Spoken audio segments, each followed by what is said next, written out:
चिश्ती साहब, मैं आपकी तरफ आता हूँ। अभी ये कहा जा रहा है, अब सोशल मीडिया पे तो खबरें आ रही हैं, मगर इससे पहले भी बात हुई थी और आपसे इस पे हमने बात की थी कि जो जदीद तरीन 5 जनरेशन जहाज़ हैं लड़ाका, वो क्या हमारा हिस्सा बन चुके हैं या are it is a very closely guarded secret, या how would you respond to this sir? बहुत शुक्रिया। जितना मैं शेयर कर सकता हूँ उतना मैं ज़रूर करूँगा।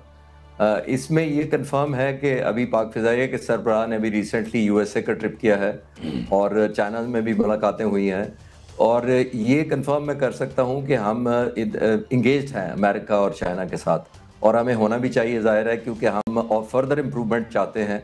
अभी ये फाइनल कि उनके जहाज़ों का क्या नंबर क्या होगा, कब होंगे और टाइमलाइन क्या होगी, वो अभी ज़ाहिर है शेयर अभी की भी नहीं जा सकती क्योंकि फाइनल भी नहीं है, एक बात। और दूसरी बात ये है कि ये हमने कंटिन्यूड इम्प्रूव करना है, बिकॉज वो कहते हैं ना, नोबडी रिग्रेट्स बीइंग प्रिपेयर्ड। तो अल्हम्दुलिल्लाह हमने रिग्रेट इसीलिए नहीं हुआ हमें कि हम प्रिपेयर्ड थे। और हिंदुस्तान का आपने कंपैरिजन अगर कर लें तो आपने देख लिया, उनके no less than chief of defence staff कहते हैं कि हमारे 7 तारीख को हमारे फॉल्टी थे टैक्टिक्स, हमने फिर ग्राउंड कर दिए एयरफोर्स, फिर ठीक किए, फिर 10 तारीख को कमाल हमने कर दिया और हमारा आना जाना देखें। और वो कभी जंगों में भी काजी साहब कोई अगर एयरफोर्स को ग्राउंड करता है, और दूसरा कोई जंगों में भी पाकिस्तान एयरफोर्स जैसी एयरफोर्स को आप चैलेंज कर रहे हैं जो पिछले 40 सालों में almost alert oblique highest alertness पे रह रही है, उसको आप चैलेंज करते हैं और फिर कहते हैं कि आप टैक्टिक्स इंप्रूव करेंगे। तो ये उनको रियलाइज़ करने की ज़रूरत है। एडवेंचर मिस एडवेंचर जो जनरल साहब भी कह रहे थे, ये इतना आसान नहीं होता इंडक्ट करना कि अब आपने कोई वेपन ले लिया है, आपने जहाज़ खरीद लिए हैं या टैंक खरीद लिए हैं तो आप अगले दिन हमलावर हो जाएंगे। ये इंटीग्रेशन होती है, और ख़ास तौर पे एयरफोर्स ने आपने देखा कि किस ज़बरदस्त तरीके से हमने ऑर्केस्ट्रेट किया था पूरा वॉर को।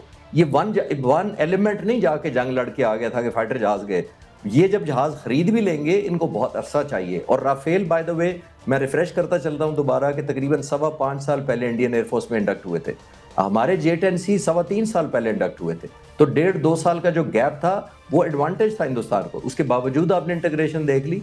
तो ये कंटिन्यूड एफर्ट होती है। चिश्ती साहब, एक रहनुमाई कीजिएगा इस हवाले से। एक तो राफेल के हवाले से ये बताइएगा कि राफेल के हवाले से ये बताया जा रहा है कि वहाँ के जो 3 पायलट थे उनको भी इजाज़त दिया जा रहा है, इसलिए वो खुद मान गए कि राफेल गिरे थे। क्या पायलट में मसला था, पायलट्स में, या राफेल में मसला था, ये फरमाइएगा। दूसरा ये फरमाइएगा कि जो 5th जनरेशन स्टेल्थ तैयारे हैं ये होते क्या हैं, और जो चीन के साथ हमारी डील चल रही है वो इस अगस्त तक हमें मिलेंगे या मिल चुके हैं, इस बारे में क्लैरिटी से जो गाइडेंस दीजिएगा। और दूसरा सर ये फरमाइएगा कि अगर फ़र्ज़ करें अभी भारत होश के नाखन नहीं लेता और दोबारा इस तरह की हरकत करता है तो उनके फिर राफेल दोबारा गिरेंगे? जी, आपका सवाल बहुत अच्छा है, और ये एक से ज़्यादा सवाल है, मैं कोशिश करता हूँ एक एक करके। देखिए, राफेल का मैं डे 1 से कह रहा हूँ कि बहुत पोर्टेंट जहाज़ है, बहुत रेडी, एक कॉम्बैट रेडी और फिट जहाज़ है मुकाबला करने के लिए J-10C के साथ, on book, on value, on performance, इसमें कोई शक नहीं है, पहली बात।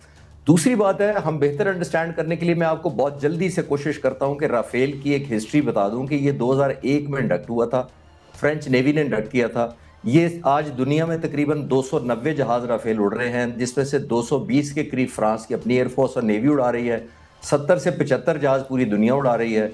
पिछले 24 सालों में जब से ये राफेल उड़ रहा है, सिर्फ 9 जहाज़ क्रैश हुए हैं, वन वे और दी अदर। 2 आपस में टकरा गए थे एरोबैटिक्स करते हुए, वो ह्यूमन फैक्टर हो गया, दोनों पायलट बच गए थे। बाकी 7 में से 6 पायलट अपनी जानों से गए। ये इंडिया के इंसिडेंट से मैं पहले की बातें कर रहा हूँ। और 7 में से 6 पायलट अपनी जान से गए। उन 7 जहाज़ों का या 8 जहाज़ों का या 9 जहाज़ों का पिछले 24 साल की अगर मैं एवरेज निकालूं तो 3 साल बाद एक जहाज़ क्रैश बनता है। 3 साल बाद एक जहाज़। हिंदुस्तानी दोस्तों ने 1 घंटे में 3 गिरवा दिए अपने। पहले तो ये क्लियर कर लें कि उस जहाज़ की कोई इशू स्ट्रक्चर का या परफॉर्मेंस का या कैपेबिलिटी का नहीं है। ये एक बात क्लियर कर लें। टैक्टिक्स का है, उसकी एम्प्लॉयमेंट का है, उसको मशीन को मास्टर करना होता है आपने, एक बात। दूसरा, आपने सवाल किया है कि जो स्टेल्थ टेक्नोलॉजी है ये होती क्या है। देखिए, स्टेल्थ बुनियादी तौर पर ये होती है कि मैं आपके व्यूअर्स के आसानी के लिए बता देता हूँ कि ये जहाज़ के डिज़ाइन इस तरह किया जाता है कि जब रेडार की जो शुआएं या रेज इस तक पड़ती हैं, वो वापस जाकर रेडार को बताती हैं कि यहाँ पे कोई ऑब्स्ट्रक्शन हुई है मुझे, जिससे उसका लोकेशन पता लग जाती है रेडार। अगर वो रेज वापस ना जाने दी जाएं तो पता नहीं लगता।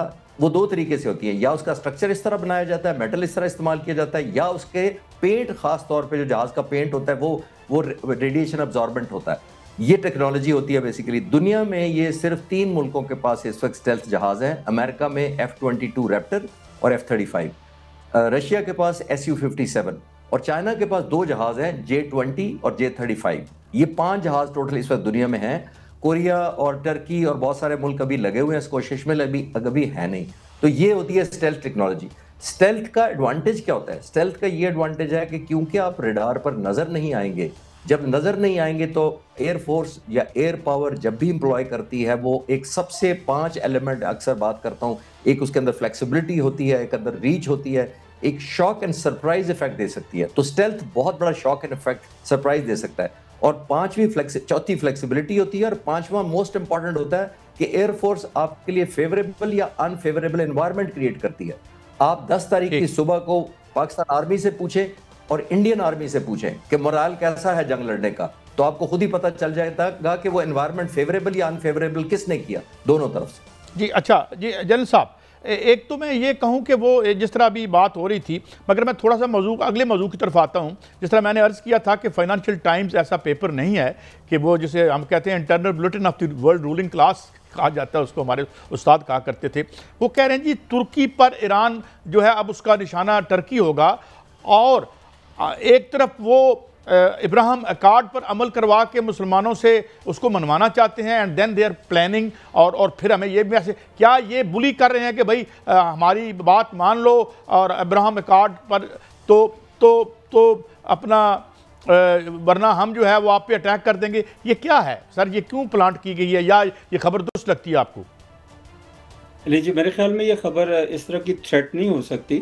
اگر آپ یہ بات کر رہے ہیں کہ یونائٹڈ اسٹیٹس ہی کوشش کر رہا ہے, تو یس یہ یونائٹڈ اسٹیٹس کوشش کر رہا ہے, اور اس کے جو کرتا دھرتا کہہ لیں یا برین ہیں اس کے, یا جو اس کے ڈریمر ہیں, وہ پریزیڈنٹ ٹرمپ ہیں. جب یہ پچھلی دفعہ آئے تھے تو انہوں نے اس وقت یہ آئیڈیا دیا تھا ابراہیم ایکارڈز کا, اور اس میں آپ کو پتہ یہ 4-5 ملک ہیں جن کے ساتھ یہ معاہدے ہو رہے تھے کہ وہ آپس میں تجارت شروع کر دیں, حالات اور اپنے جو ریلیشن شپ ہیں وہ نارملائز کر دیں.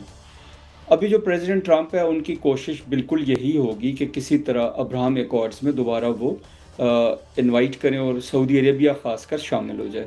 اگر آپ کو یاد ہو تو جب پریزیڈنٹ ٹرمپ وزٹ پہ گئے تھے سعودی عربیہ میں, تو اس وقت بھی انہوں نے یہ بات کی تھی. ابھی کیا یہ پاسبل ہے یا نہیں ہے اور کب ہوگا؟ پہلی بات یہ ہے کہ ٹرکی کو وہ آئی ڈو ناٹ تھنک کہ جی امریکہ جو ہے ڈائریکٹلی ان کو تھریٹ کرے گا یا اٹیک کرے گا, کیونکہ ٹرکی کے اور امریکہ کے ریلیشن شپ کافی زیادہ اچھے ہیں ابھی تک آپس میں. ٹرکی ایک زمانے میں ایجو میں بھی جانا چاہتا تھا, وہ جا نہیں سکا. نمبر 2 بات یہ جی کہ ابھی ان کی ٹرائی ہوگی کہ غزہ میں جو سیز فائر ہے وہ بہت جلدی ہو جائے, اور غزہ کا سیز فائر ظاہر ہے وہ 60 ڈیز کا سیز فائر ہے, بہت بڑا ٹیسٹ ہوگا, اور اس کے اندر ہوسٹیجز کی ایکسچینجز ہونی ہیں. 28 ہوسٹیجز ہیں جس میں 10 الائیو ہیں, 18 جو ہیں وہ انفارچونیٹلی ڈیڈ ہیں, اور یہ سارا کام ہونا ہے 60 دنوں کے اندر. دونوں طرف سکیپٹسزم بھی ہے. لیکن اگر یہ سکسیسفلی ہو جاتا ہے تو نیکسٹ سٹیپ ہوگا کہ کیا پیلسٹینین سٹیٹ جو ہے وہ بنائی جاتی ہے اور اس کو ریکگنائز کیا جاتا ہے کہ نہیں کیا جاتا, اور کیا غزہ کی پٹی ان کے ساتھ شامل ہوتی ہے کہ نہیں ہوتی. although بہت سارے لوگ کہتے ہیں یہ جو 2 اسٹیٹ سلوشن ہے یہ کوئی سلوشن نہیں, ہمیں نہیں ماننا چاہیے,